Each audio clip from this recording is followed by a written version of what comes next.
Hello everyone, welcome to Smart Sprout Junction. तो बच्चों, आज हम इसमें एनसीईआरटी बुक वीणा का क्लास थर्ड की जो वीणा है उसका जो चैप्टर नंबर 15 है कविता भारत पढ़ने जा रहे हैं। तो आइए हम कविता पढ़ते हैं। सबसे पहले हम कविता पढ़ेंगे, फिर उसके अर्थ समझेंगे कठिन शब्दों के, और फिर उसकी व्याख्या समझेंगे।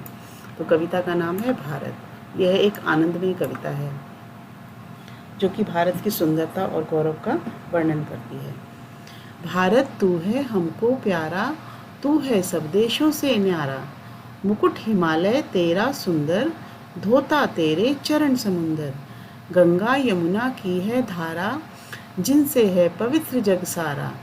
अन्न फूल फल जल है प्यारे, तुझ में रत्न जवाहर न्यारे। राम कृष्ण से अंतर्यामी, तेरे सभी पुत्र हैं नामी। हम सदैव तेरा गुण गाएं, सब विधि तेरा सुयश बढ़ाएं। तो यह कविता सोहनलाल द्विवेदी जी द्वारा लिखित है।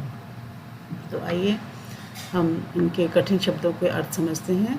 भारत तू है हमको प्यारा, भारत देश तू हमें बहुत प्यारा है, हम अपने भारत देश से बहुत प्यार करते हैं। तू है सब देशों से न्यारा, न्यारा का मतलब होता है अलग, यानी कि वो एक बहुत ही विशेष है, सबसे अलग है, ये सारे देशों से अलग है, ये न्यारा है। ये मुकुट, मुकुट का मतलब होता है जो हम सिर पर मुकुट डालते हैं। मुकुट हिमालय तेरा सुंदर, हम अपने सिर पर जो मुकुट पहनते हैं तो हिमालय की जो तुलना है मुकुट से की गई है कि हिमालय जो है इस तरह से उत्तर दिशा में जो है हिमालय वो इस तरह से लगता है जैसे हमारे सिर पर, हमारे देश पर एक मुकुट है।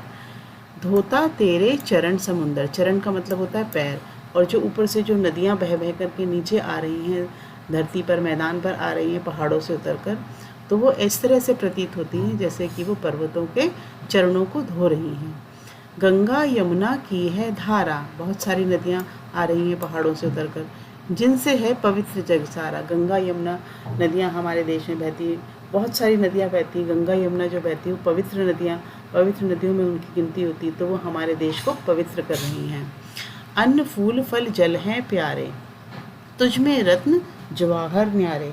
रत्न जवाहर का मतलब है बहुमूल्य पत्थर, हमारे देश में बहुत सारे पत्थर हमें मिलते हैं। अन्न भी पूरी तरह से मात्रा है, पूरा देश हमारा खुशहाल है, हरियाली से भरा हुआ है। अन्न फूल फल जल है प्यारे, तुझ में रत्न जवाहर न्यारे, तरह तरह के बहुमूल्य पत्थर यहाँ से मिलते हैं। राम कृष्ण से अंतर्यामी, अंतर्यामी जो कि सब कुछ जान लेता है, सर्वज्ञ होता है, सब चीज़ों की जानकारी उसको अंतरात्मा से हो जाती है। तो यहाँ पर ऐसे ऐसे महापुरुषों ने जन्म लिया है, जैसे राम हैं, कृष्ण हैं, यह भगवान हैं, तो यह महापुरुषों की भूमि है। तेरे सभी पुत्र हैं नामी, जितने भी महापुरुषों ने यहाँ जन्म लिया है वे अपने आप में बहुत ही विद्वान और विख्यात हैं।